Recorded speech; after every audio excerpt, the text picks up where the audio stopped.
That was a good ass fight, but still, I still believe that George Groves is a no good son of a bitch, and I want nothing but pain and suffering for him in his boxing career. It's a long personal story, but we are going to we're going to focus on boxing. T Street Controversy. This is T Street Controversy Live. This is live here, real time. But George Groves should be winning 9-3, against Martin Murray.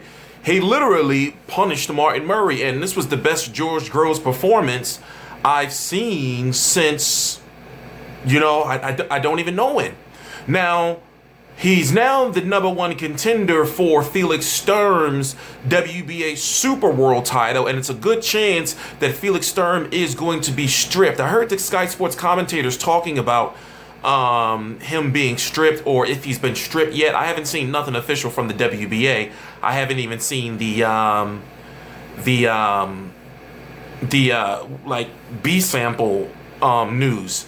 So he failed on the WBC path when he fought Badou Jack. He failed on the IBF path when he fought Carl Froch twice and he got cobra'd.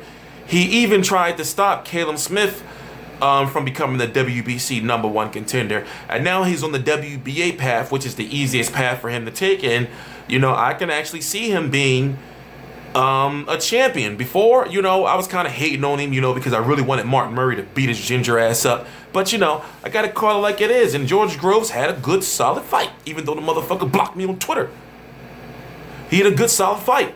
And he did way better than I expected for him to do. But, let's not disrespect Martin Murray. Martin Murray had an awesome fight as well. He fought like a warrior.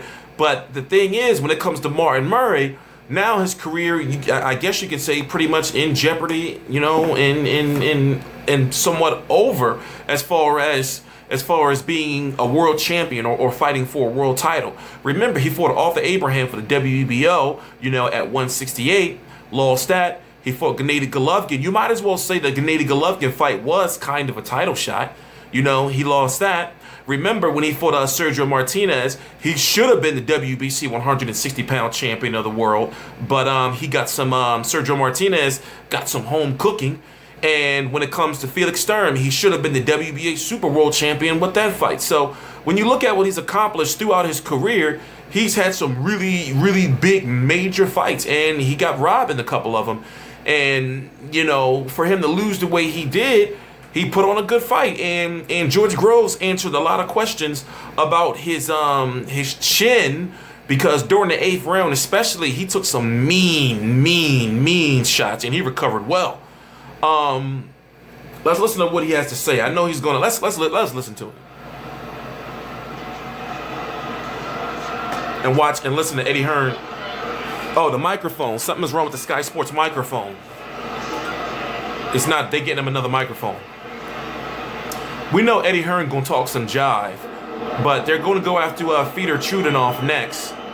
He lost to Felix Sturm in a fight that he shouldn't have. Our technical glitch to be sorted out, because that was a fight where we need to hear from the winner. I think we've got the agreement. Let's bring Scott back in. George, an unbelievable battle. Subscribe. You've had your hand raised in victory. How do you reflect on that? I reflect well. I think I performed great. Of course, got caught with a hell of a lot of punches, but Martin Murray is a class act. Should be a world champion. For a pre-fight build-up, you're almost forced to step into a situation and say things that you truly don't mean. It was build, make or break, and neither of us broke tonight. I had Murray out on his feet, so much so that I'm struggling to pronounce his name. And several times, and the power of recovery was phenomenal.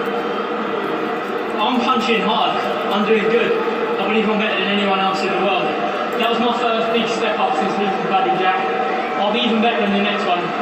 But what a performance from Murray. I have to tip that to myself as well. I think I did well. What do you think happens next? You mentioned it there, it's a bit unclear what happens with Felix Sturm. If he is stripped, you prepared to fight Fedor Chudinov for the full title? Yeah, 100%. And you'll see a marked improvement from me tonight. Chudinov's a big puncher too, so I can't afford to be letting shots land like I did tonight. But I'll be ready for him. I'm going to win him, and Britain's going to have another super middleweight champion. That's for sure. Well done. I just want to bring Martin Murray in here. Martin, commiserations. What a fight you put up there. How do you reflect on it, and what does the future hold for you? I got beat by a better man tonight, as simple as that. He was good tonight. Hurt me a couple of times. He punches well. He did, and just when I needed to step it up, he hurt me. Obviously, he had me off back foot for a couple of rounds, but he had him hurt a couple of times later on. But it is what it is. Obviously, I'm gutted. Yeah, like I said, just got beat by a better man. We had a great training camp. You know, there's so many people I need to thank. The main man here, Oliver, with him every single day. Absolutely love the man.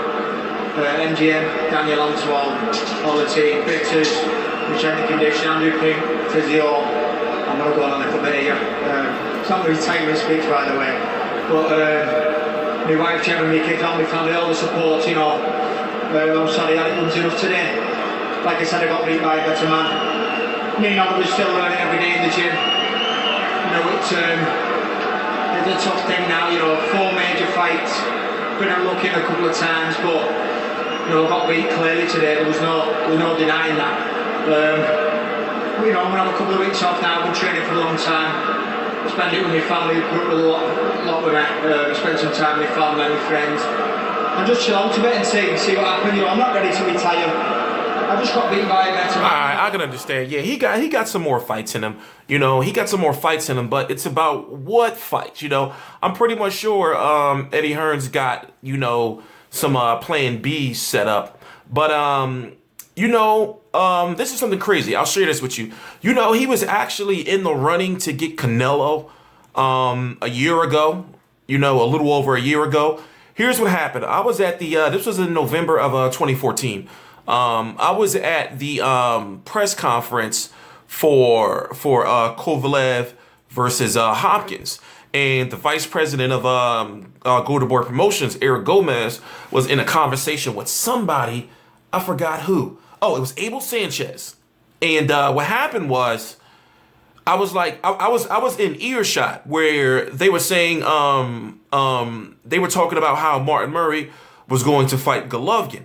And then they were saying that and then Eric Gomez said, well, yeah, you know, we've reached out and tried to get a fight with him, but he can't come to the United States. You know, so if you don't know, you know, he can't fight in the United States. And that just was crazy that, you know, he was actually in the running to get Canelo at one point in time.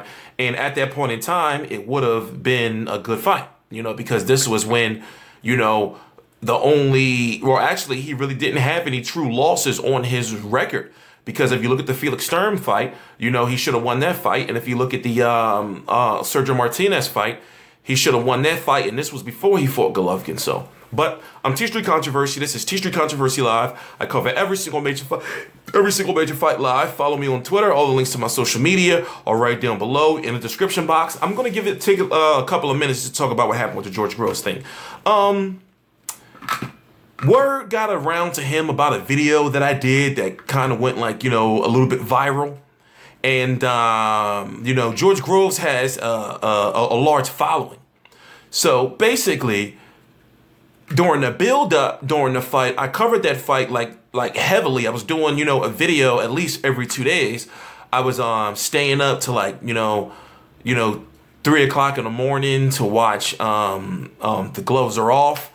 You know, and Behind the Ropes, The Gloves Are Off are the UK's Sky Sports version of HBO's Face Off with Max Kellerman.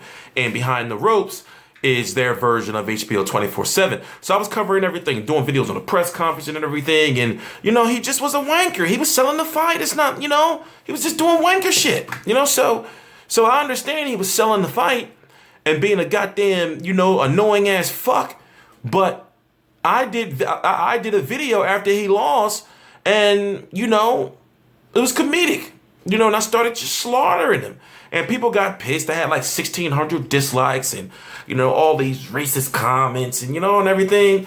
And then the son of a bitch got word, you know, likely watched the video, and then he blocked me, man. Because, see, I don't, like, this was before I was even on Twitter. It was just an account. I wasn't, like, on there, so I don't at people, you know. So he just got all butthurt. But now, you know, I tried to call, or what I thought was us you know, settling a very, you know, delicate truce around the time before Christopher Verbras. But the son of a bitch, man. I'm T Street Controversy. This is T Street Controversy Live. I cover every single major fight live.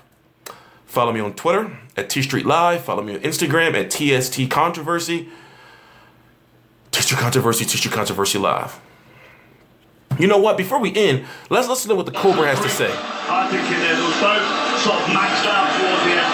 Rhodes had a great start, had Murray out there. Like Johnny said, he'd like to see pulled out in 5 rounds earlier. And I can relate to and agree with what he's saying to some extent. But Oliver Harrison knows this man, kept him in there, and he turned the fight after round. And then put Rhodes in trouble for running his that ball. I only wanted to listen to Froch because you know Froch always be throwing some shade at him.